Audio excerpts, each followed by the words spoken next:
1 పేతురు 5వ అధ్యాయము 5వ వచనం. దీన మనస్సు అను వస్త్రము ధరించుకొని మిమ్మును అలంకరించుకొనుడి. దేవుడు అహంకారులను ఎదిరించి దీనులకు కృప అనుగ్రహించు. దేవునికి స్తోత్రము. ఈ ప్రభు వల్ల మనకిచ్చిన విధానాన్ని బట్టి మనము తెలుసుకోగలగాలి. ఎందుకంటే ప్రభు వల్ల ఉత్తినే తీసుకోకూడదు. అది వాక్యం విని దాని సారాంశం తెలుసుకుని దాని భావాన్ని తెలుసుకుని మనం ప్రభు వాళ్ళు తీసుకుంటే ఖచ్చితంగా మనకి ఆశీర్వాదం ఉంటుంది, దీవెన ఉంటుంది, ఆరోగ్యం ఉంటుంది. ఈ పాత్రకున్న పేరు ఎందా చెప్పాను. మనం ఏం పేరు? అది స్తుతి పాత్ర. ఈ యొక్క పాత్రలో నుంచి మనం పాలు పంచుకున్నట్లయితే ఖచ్చితంగా ఆశీర్వదింపబడతామంట. ఇది ఇంత ఈజీగా మన దగ్గర వచ్చేసిందట. అది ఎంత కష్టపడి ఎన్నో అద్భుతాలు చేసి ఎన్నో ఆశ్చర్యకార్యాలు చేసి ఈ ప్రభు బలని ప్రభు మనకు అనుగ్రహించాడండి. దేవునికి స్తోత్రం అని చెప్పండి. పేతురులో రాయబడిన మాట ఏంటండి? ఈ ప్రభు బల అందరికి ఇవ్వడానికి, ఈ ప్రభు బలలో ప్రతి ఒక్కరిని దేవుడు ఆశీర్వదించాలని కోరిక, ఈ ప్రభు బల తీసుకున్న ప్రతి ఒక్కరు దీవం బడాలని కోరిక. ఈ ప్రభు బలను మన దగ్గర రావడానికి ఆయన ఏం చేశాడని రాయబడి ఉంది ఇక్కడ. ఏం చేశాడంట? గర్విష్ఠులను ఏం చేశాడంట? అహంకారులను, దేవుడు అహంకారులను ఎదిరించి మనకి ప్రభు రొట్టె ఇచ్చాడంట. దేవునికి స్తోత్రం చెప్పండి. కృపను అనుగ్రహించాడంట. ఏముందండి? అహంకారులను ఎదిరించాడంట. అహంకారులను ఎదిరించి దీనులకి ఏం చేశాడంట? దేవునికి స్తోత్రం చెప్పండి. కృప అంటే ఏంటంటే అది దేవుని రక్షణ అని అర్థం. ఆయన రక్షణ ఇచ్చాడు మనకి. నిర్గమాకాండం 1:15-19 వరకును ఇక్కడ ఫరో హృదయం ఎలాగుందండి? గర్వించింది. ఫరో హృదయం ఎలాగుందండి? గర్వించింది. ఆ గర్వించిన ఫరో హృదయం ఏమనిపిస్తుందంట?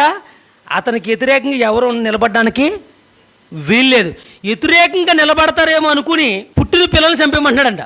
ఈ గర్వించిన హృదయాలు ఎటువైపు ఉన్నాయి? ఒక ప్రాణం తీయడానికి భయపడతలేదు వాళ్ళు. ఏంటంట? ఈ గర్వించిన హృదయాలు ఎంత ప్రాబ్లం అంటే ఆ తల్లి బాధపడే బాధ తెలీదు, ఆ తల్లి పడుతున్న వేదన తెలీదు, ఆ తల్లిదండ్రులకు వచ్చే శోభ తెలీదు, వాళ్ళకి వచ్చే దుఃఖం తెలీదు, వాళ్ళ బాధ తెలీదు. వీరికి కావాల్సింది పొందేవారే ఎవరంట? గర్విష్ఠులు. దేవునికి స్తోత్రం చెప్పండి. వీరు వారికి కావాల్సింది పొందడానికి, వారికి కావాల్సింది దక్కించడానికి ఏదైనా చేయగలుగుతారు. వాళ్ళు కావాల్సింది పొందాలి, వాళ్ళు అనుకున్నది సాధించాలి. వాళ్ళు అనుకున్నది సాధించే వరకు ఏదైనా సరే వారికి ఏముండదంట? ఈ గర్విష్ఠులకు ఉన్న లక్షణం ఏంటంటే వారికి జాలి ఉండదు, ఏముండదు. గర్విష్ఠులు దేని కొరకు ఆలోచించారంట. దేవునికి స్తోత్రం చెప్పండి. గర్విష్ఠుడు అంటే అర్థం ఏంటంటే తన్నుకుంటూ పోతాడు. ఇంకా ఈ గర్విష్ఠుడు తొక్కుకుంటూ పోతాడు. అతను కావాల్సింది దక్కించే వరకును ఎవరు ఏంటి చిన్న పెద్ద గౌరవ మర్యాదలు ఏమీ తెలియని వాడే గర్విష్ఠుడు. దేవునికి స్తోత్రం చెప్పండి. ఈ గర్విష్ఠుడు నశించిపోతాడు. ఈ గర్విష్ఠుడి వల్ల ఇతరులు నశించిపోతారు. ఈ గర్విష్ఠుడి వల్ల దేశం నశించిపోద్ది. ఈ గర్విష్ఠుడి వల్ల కుటుంబం నశించిపోద్ది. ఈ గర్విష్ఠుడి వల్ల ఏంటి వ్యాపారాలు పాడైపోతుంటే గర్వంతో చేస్తుంటారు కొంతమంది. వ్యాపారం ఆ వ్యాపారం చేసినప్పుడు కళ్ళు మిల్లు తెలియకుండా వ్యాపారం చేస్తారు. నాన్న ఎవడు ఆపుతాడు అని. ఈ గర్విష్ఠుడి వల్ల కుటుంబాలు నష్టపోతున్నాయి. ప్రియమైన వాళ్ళారా, ఈ గర్విష్ఠుడి వల్ల కుటుంబాలు జీవితాలు నాశనం అయిపోతున్నాయి. ఈ గర్వం వల్ల జీవితాల్లోనూ సుఖశాంతులు లేకుండా పోతుంది. ఈ గర్విష్ఠుల వల్ల ఉన్నది కూడా చెడగొట్టుకుంటున్నారు. ప్రియమైన వారు, వీళ్ళు సంపాదించలే సరే సంపాదించిన తల్లిదండ్రులు సంపాదించిన తాత సంపాదించింది కూడా గర్వించి పోగొట్టుకుంటున్నారు. ఈ గర్వం చాలా ప్రాబ్లము. ఈ గర్వం అనేది మనిషికి ఎంత ప్రాబ్లం ఉంటుంది? ఒక విషయం లాంటిది. గర్వం ఎటువంటిదండి? ఒక విషయం లాంటిది. దానికి ఉన్నదంతా ఉపయోగించేస్తుంటుంది. పామైనా సరే ఎలా ఉంటుందండి? ఏమని మాట్లాడాడు? పారిపోద్దుని పుష్కమని లేచిపోద్ది అంటది. దానికి అది ఎంతమంది ఉన్నా సరే 100 మంది ఉన్నా సరే లేచిపోతుంది. దానికి ఉన్నది ఏంటి? నాకు ఇష్టం ఉంది, ఎవరిని కలిసిన చచ్చిపోతారు అల్లా అని. దానికి గర్వం. దాని ఒళ్ళంతా మెత్తన. దానికి ఏముండదు. ఇసిరితే ఎక్కడ పడిపోద్దో దానికి తెలియదు. అది కానీ తిప్పి ఇసిరితే కళ్ళు చెదిరిపోయి ఆ తిప్పినప్పుడు చచ్చిపోద్ది అది. అటువంటి అల్పజీవి. కానీ దానికి ఎంత గర్వం అండి? ఆ సౌండ్కే మనం అందరం 100 మంది ఉన్నా కానీ ఎంత భయపడిపోతామండి? ఈ గర్విష్ఠుడు ఏమీ లేకపోయినా సరే, ఈ గర్విష్ఠుడికి ఏముండదో, ఈ పాము దగ్గర కూడా ఏముండదో ఆ విషము. ఆ గర్విష్ఠుడు హృదయంలో ఏముంటుందండి? విషం ఉంటుంది. ఎవరు బాగున్నా చూడలేరు, ఎవరు సంపాదించుకున్నా చూడలేరు. వాళ్ళలో ఉన్న విషము ఏం చేస్తుందంట?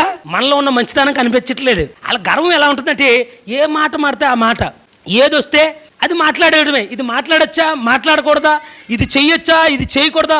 గర్విష్ఠుడు చాలా ప్రాబ్లము. ఆ పాముతో ఎందుకు పోల్చానంటే దానికి ఒళ్ళంతా విషం. అది ఆ విషం ఉండటం వల్ల ఆ పాము అంత ధైర్యంగా ఉంటుంది. అది ఎంతమంది ఉన్నా సరే అని లేచిపోతూ ఉంటుంది. గర్విష్ఠుల్లోనూ ఏమీ లేకపోయినా సరే అన్నీ ఉన్నట్టుగా ఫీల్ అయ్యేవాడే గర్విష్ఠుడు. దేవునికి స్తోత్రం అని చెప్పండి. ఈ గర్విష్ఠుడు అన్నీ ఉన్నట్టు ఫీల్ అవుతాడు. ఈ గర్వం చాలా ప్రాబ్లం అని చెప్తున్నాను నేను. ఈ గర్విష్ఠుడి వల్ల ఆ గర్విష్ఠుడు నమ్ముకున్న వాళ్ళు నష్టపోతారు, ఆ గర్విష్ఠుడికి ఆ బంధువులు నష్టపోతారు, ఆ గర్విష్ఠుడి కుటుంబం నష్టపోతుంది కదండి. ఈ గర్వం అనేది చాలా ప్రాబ్లము. అది స్త్రీ అయినా పురుషుడైనా గర్వం అనేది చాలా ప్రాబ్లము. ఆ గర్వం వల్ల మనుషులు నశించిపోతారండి. అందుకునే దేవుడు దాన్ని ఎలా చేశాడంట, గర్విష్ఠుల్ని ఎదిరించాడంట. దేవునికి స్తోత్రం చెప్పండి. గర్విష్ఠుల్ని ఉంచకూడదు అనుకున్నాడు. గర్వమే మనుషుని ఏం చేస్తుందండి, పాడు చేస్తుంది. అతను ఏం మాట్లాడుతున్నాడు, దేవతి దేవుణ్ణి, సర్వశక్తి గల దేవుణ్ణి ఏమని మారుతున్నాడండి ఫరో. యెహోవా ఎవడో, అది మా దేవుడండి, మా దేవుడిని మేము ఆరాధించుకుంటామండి, మేము వెళ్ళి ఊరి చివరికి వెళ్ళి మేము ప్రార్థన చేసుకుంటామని అన్నారంట వాళ్ళు వెళ్ళి. ఏ దేవుడు మీ దేవుడు? యెహోవా అండి. యెహోవా కొత్త దేవుడా, మాకైతే పరిచయం లేదు, సరే ఆరాధించుకుని పోండి అన్నాడు అనుకో, ఎలా ఉంటుంది? ఎవడా దేవుడు? యెహోవా ఎవడా అంటే ఆ మాటలు ఏముందండి. నాబాలు ఏమన్నాడండి, సహాయం చేసిన వాడిని. సహాయం చేసింది ఎవరండి? దావీదు. నాబాలు ఆ మేకల్ని మందల్ని కాపాడినోడు దావీదంట. ఆ నాబాలు ఏమన్నాడండి దావీదుని, దావీదు ఎవడో, ఆ యెషయా కుమారుడు ఎవడో, ఎవడో ఎవడో అంటే ఎలా మాట్లాడుతున్నాడండి. నాబాలు గుండాకి చచ్చిపోయాడంట. దేవునికి స్తోత్రం చెప్పండి. గర్విష్ఠులు నాశనం అయిపోతారు, వారి కుటుంబాలు నాశనం అయిపోద్ది. ఆ గర్వం అనే దాన్ని ఎదిరించడానికి మొదలెట్టాడండి యేసుక్రీస్తు. దేవునికి స్తోత్రం చెప్పండి. ఆ గర్వం అనేది చాలా ప్రాబ్లము. ఆ గర్వం వల్ల మంచివారు లేవడానికి అవదు, ఆ గర్వం వల్ల మంచి మనుషులు లేవడానికి అవదు, సహాయం చేసేవారు లేగడానికి అవదు, సహాయం చేసేవారు ఉండడానికి అవదు. ఈ గర్విష్ఠులు సహాయం చేసేవారు అందరినీ కూడా అణిచివేయడానికే గర్వము. ఈ గర్వం ఏమనిపిస్తుందంటే, ఇతరులు పెడుతుంటే అతను గొప్ప చేస్తున్నా సరే ఇతనికి ఇష్టమవుతుంది. ఈ గర్విష్ఠుడికి ఊరికి పెడుతున్నారేంటి, బోలని డొనేషన్ చేసి పెడుతున్నారు. ఈ గర్వం ఉన్నోడు వీడు పెట్టడా, పెట్టువల్ని ప్రోత్సహించలేడు. చాలా ప్రాబ్లమ్స్ అండి. ఏదో మంచివాడు ఎప్పుడో లెగుతాడు, ఏదో మంచివాడు వస్తాడు అనే దాని కొరకు మంచివాళ్ళు లెక్కకూడదు అనే దానిని, మంచివాళ్ళని ఆపేదే గర్వం అంట.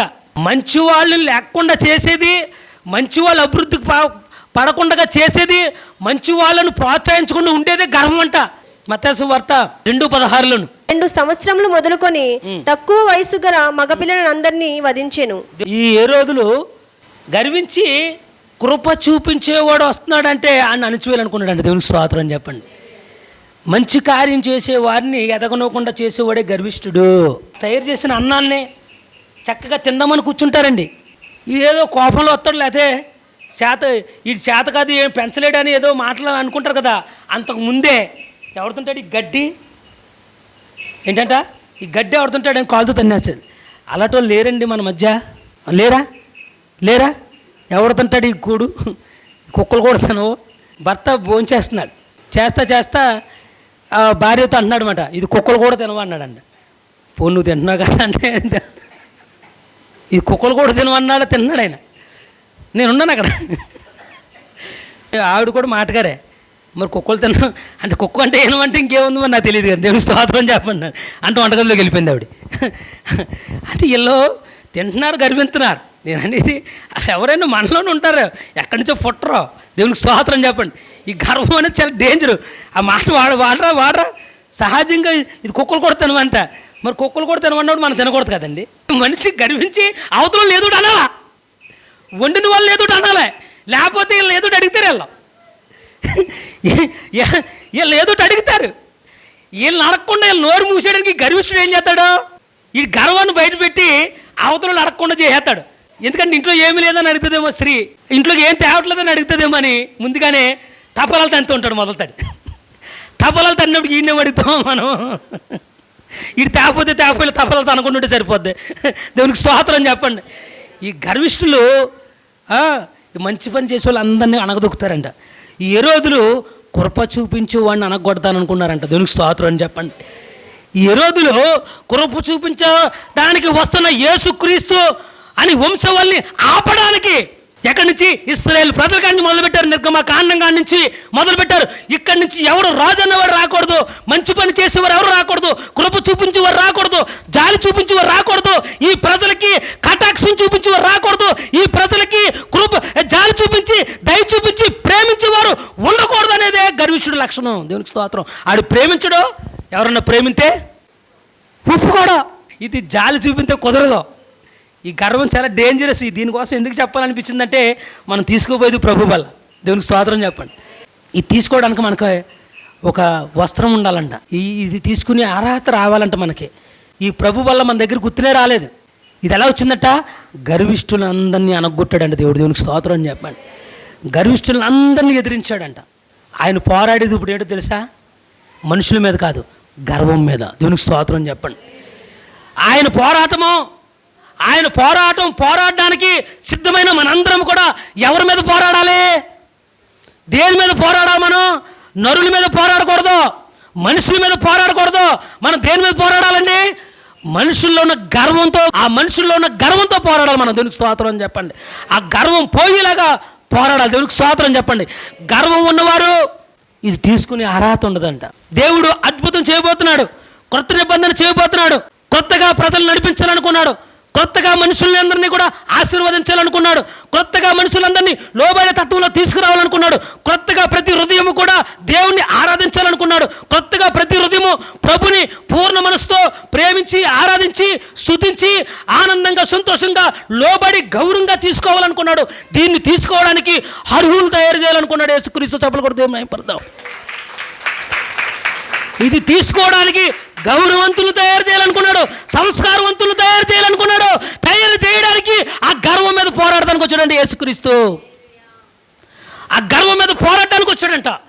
ఆ గర్వం మనుషుల్లో లేకుండా, గర్వం ఉన్నవాడు నాశనానికి దారితీస్తాడు కనుక, నాశన పుత్రుడు కాకుండా, నాశన పుత్రుల్లో నా పుత్రులు కలిసిపోకుండా, నరకంలో పడిపోకుండా ప్రతి ఒక్కరు కూడా కృప దగ్గర చేరాలంటే గర్వం నశింప చేయాలి, గర్వం మీద పోరాడాలి, గర్వాన్ని తీసివేయాలి ప్రతి ఒక్కరిలోంచి అని వచ్చాడంట.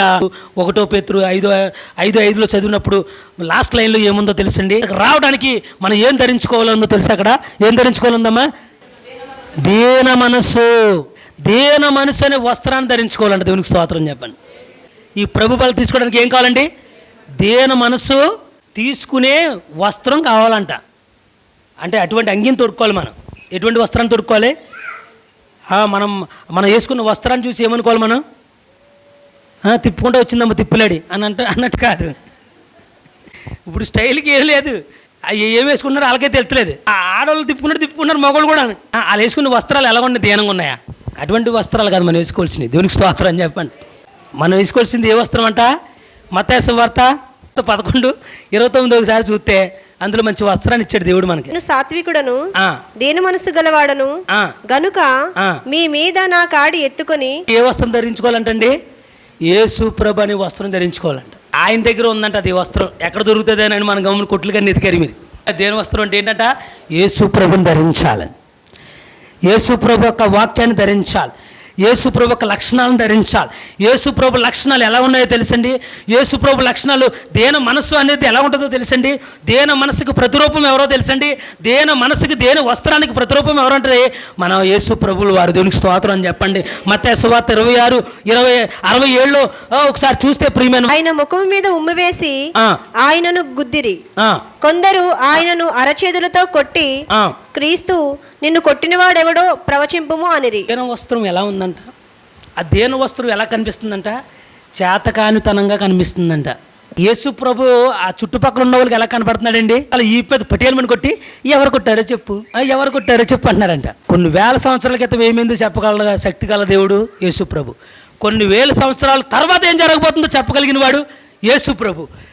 ఇటువంటి జ్ఞానవంతుణ్ణి, అటువంటి పవర్ఫుల్ గాడ్ని వాళ్ళు ఏమంటున్నారో, నేను ఈ మీద ఆవిడ కొట్టాడో చెప్పు అన్నాడంట. అంటే ఇతనికి ఏం తెలియదనే కదా. దేని మనసు ఎలా ఉంటుందండి? దేని వస్త్రం ఎలా ఉంటుందండి? ఏమీ తెలియని వారుగా ఉంటారంట. ఎలా ఉంటారంట? దేని మనసు కలవారు ఎలా ఉంటారండి? ఏమీ తెలియని వారుగా ఉంటారంట. మనం ఎలా ఉంటామండి? అన్నీ తెలిసిన ఉంది.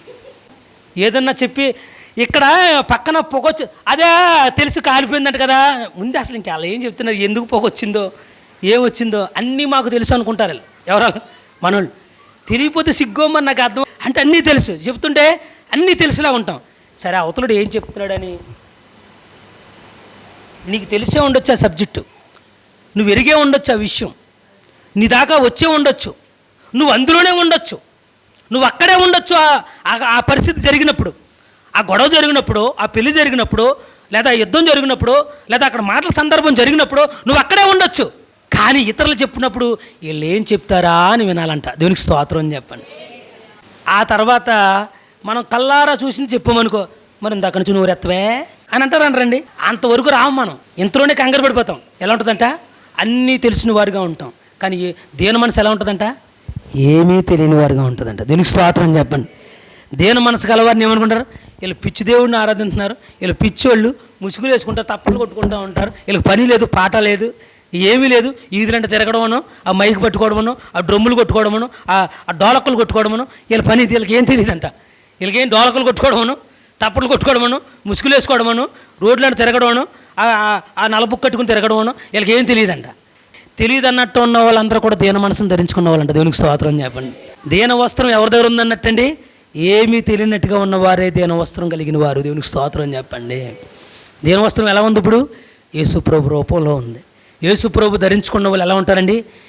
ఏమీ ఎరగనట్టుగా ఉంటారు, ఏమీ తెలియనట్టుగా ఉంటారు. అన్నీ తెలిసి జాగ్రత్తగా తన కుటుంబం సాపు కింద నీరు కింద వెళ్ళిపోతూ ఉంటారు. దేవునికి స్తోత్రం చెప్పండి.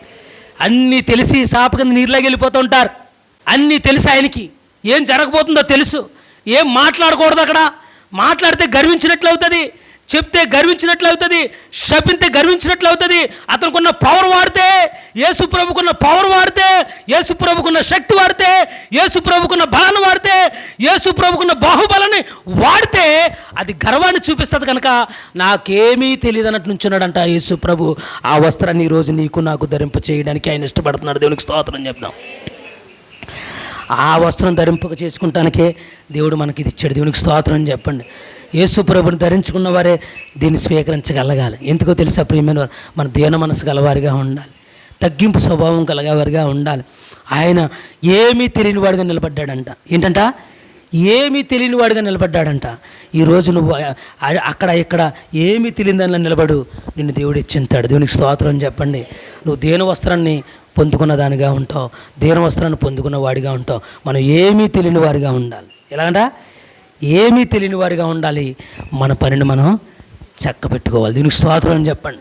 ఇది యేసు ప్రభు తన పని తను చక్క పెట్టుకుంటూ ఏమీ లేనివాడిగా జీవించాడంట. నాకేమీ తెలియదు అన్నట్టుగానే ఆ రాజు అడుగుతున్న ప్రశ్నకి సమాధానం చెప్పకపోయినా సరే ఆ రాజు అనుకున్నాడంటే తింగరోని తీసుకొచ్చి నాకు చెప్పారంటే అనుకున్నాడంట. ఏమనుకున్నాడండి? ఆ తింగరోని తీసుకొచ్చి నాకు చెప్పారేంటి, ఆ బాబు ఇది ఎందుకు వచ్చిన గొడవ అని చేతులు కట్టుకుని వెళ్ళిపోయాడంట అతను. ఈ తింగరోడు ఏం తెలియదు అతనికే, ఈ అమాయకుడి మీద. అమాయకుడు అంట ఎవరా? యేసుప్రభు భూమిని తలకిందులు చేయడానికి వచ్చాడు. అవునా? యేసుప్రభు ఎందుకు వచ్చాడండి భూమి మీదకే? తలకిందులుగా మార్చడానికి వచ్చాడు, లేనిది సృష్టించడానికి వచ్చాడు, లేనిది చేయడానికి వచ్చాడు, ఎవరు ఇవ్వడానికి వచ్చాడు. అటువంటి వాడిని అంటే ఏమన్నాడు పిలాతు? అమాయకుడు ఏం తెలియదు తెంగరోడు, ఈ తెంగరోడు జోలికి వెళ్ళకూడదని చేతులు కట్టుకుని వెళ్ళిపోయాడంట. దేవునికి స్తోత్రం చెప్పండి. దేని మనసు ఎలా ఉంటుందంట? ఏమీ తెలియని వారిగా ఉంటుందంట. క్రైస్తవులు ఎలా ఉండాలంట? ఏమీ తెలియని వారిగా ఉండాలంట. కానీ ప్రపంచం అంతా మన హృదయంలో ఉండాలి. దేవునికి స్తోత్రం అని చెప్పండి. దేని వస్త్రాన్ని ధరింపు చేసుకుని వారిగా ఉండి ఈ కృప ఇంతవరకు వచ్చిందని కారణం ఏంటంటే ఆయన ఏమీ తెలియని వాడిగా అన్నిటిని సాధించుకుని వచ్చి ఆ కృపను మనకు అనుగ్రహించడం. ఇది ఉత్తునే ఇక్కడికి రాలేదు. దేవునికి స్తోత్రం అని చెప్పండి. ఈరోజు ప్రభు రొట్టె ద్రాక్ష రసాన్ని మనకు నియమించిన ఆ శరీరాన్ని, ఆ రక్తాన్ని తీసుకోబోతున్న మనము ఏ హృదయం కలిగి ఉండాలండి? ఏ వస్త్రాన్ని ధరించుకోవాలండి మనం? దేని మనసు. గర్విష్ఠులు ప్రభు రాజ్యంలో చేరలేరు.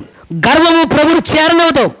ఈ గర్వం మనలో ఉండకూడదు. ఈ గర్వము ఇతరులను బ్రతకనవదు. ఈ గర్వము ఇతరులతో స్నేహం చేయనవదు, ఇతరులతో కలిసి ఉండనవదు. ఈ గర్వము కలిసికట్టుగా జీవించలేదు. ఈ గర్వము 10 మందిలో ఉండలేదు. ఈ గర్వము ప్రతి ఒక్కరితోనూ సంరక్షణగా మాట్లాడలేదు. ఈ గర్వం అనే స్వభావము నలుగురితో కలిసి జీవించలేదు. ఈ గర్వం అనే స్వభావము, ఈ గర్వము ఈ నలుగురిలోనూ జీవించలేదు, ఏ 10 మందిలోనూ జీవించలేదు, ఏ 100 మందిలోనూ జీవించలేదు. ఈ గర్వము సర్వనాశనానికి దారి తీసేదే గర్వము. కనుక ఆ గర్వాన్ని మనలోంచి తీసివేయాలని ఈరోజు ప్రభు మాట్లాడుతున్నాడు. ప్రియమైన వాళ్ళ, గర్వం మనలో ఉండకూడదు. ఆ గర్వము ఇతరులు పొగడవదు. ఆ గర్వము ఇతరులు ఎదుగుతుంటే చూడలేదు. గర్వము ఇతరులను ఉన్న మంచితనాన్ని గ్రహించనివ్వదు. గర్వము ఇతరుల సహాయం చేసి ఆ సహాయాన్ని పొందనివ్వదు. మంచివాడిని గర్వం ఎదగనివ్వదు. ఆ గర్వం మనలో ఉండడానికి వీల్లేదు ప్రియమైన వాళ్ళ. అందుకని ప్రభు చెప్తున్నాడు, ఆ గర్వస్తులందరినీ అణగదొక్కాను. ఈరోజు ఆ గర్వమున హృదయాలను తీసివేయండి. ఆ గర్వం నీలో నాలో ఉందా? తీసివేద్దాం ప్రియమైన వాళ్ళారు. ఆ గర్వం నీలో నాలో ఉందా? తీసివేద్దాం. దీన వస్త్రాన్ని ధరింపచేద్దాం. దీన వస్త్రానికి సాదృశ్యంగా ఉన్న యేసు ప్రభువుని ధరిద్దాం. ప్రపంచాన్ని శాసించగలవాడు, సృష్టిని శాసించగలవాడు, శక్తిగల దేవుడై ఉండి ఏమీ తెలియని వాడిగా కృపని దగ్గరికి రావాలని, ఆ కృపను పొందుకోవాలని, ఆ కృప కిందకి నువ్వు రావాలని, ఆ కృపలో నువ్వు నివసించాలని, ఆ కృపను నువ్వు పొందుకోవాలని దీన మనసు ధరించుకుని వచ్చాడంట. దీనుడిగా వచ్చాడంట. ఏమీ లేని వాడిగా వచ్చాడంట. ఈరోజు క్రీస్తు బిడ్డలుగా క్రీస్తుని ధరించుకుని, క్రీస్తుని వస్త్రాన్ని ధరించుకుని, క్రీస్తుని వాక్యాన్ని ధరించుకుని, దీన మనసు అనే వస్త్రాన్ని, దీన మనసుకు సాదృశ్యమున యేసుక్రీస్తుని ధరించుకుని, యేసుక్రీస్తు అనుగ్రహించిన ఆ కృప కిందకు వద్దాం. ఆ కృప ఈరోజు నీ ముందు నా ముందు ప్రభు వల్లగా నిలిచింది. అది ఆశీర్వాద పాత్రగా మలిచాడు. మాలో గర్వం లేదని నిరూపించుకునే వారందరము కూడా ప్రభు వల్ల పాల్పంచుకుందాం. ప్రభు రొట్టెని, ద్రాక్ష రసాన్ని గౌరవంగా, సంస్కారమైన లక్షణముతో, వినయంతో, విధేయతతో దేవుడు అనుగ్రహించిన ఈ బలలో ప్రతి ఒక్కరు పాలుభాగస్తులు అవుదాం. సాత్వికమైన రాజుని ధరించుకుని మనందరం కూడా ప్రభు వల్ల పాలు పంచుకుని ప్రభు ఆశీర్వాదాలు పొందుదాం. దేవుడి మాటలు దీవించునుగాక.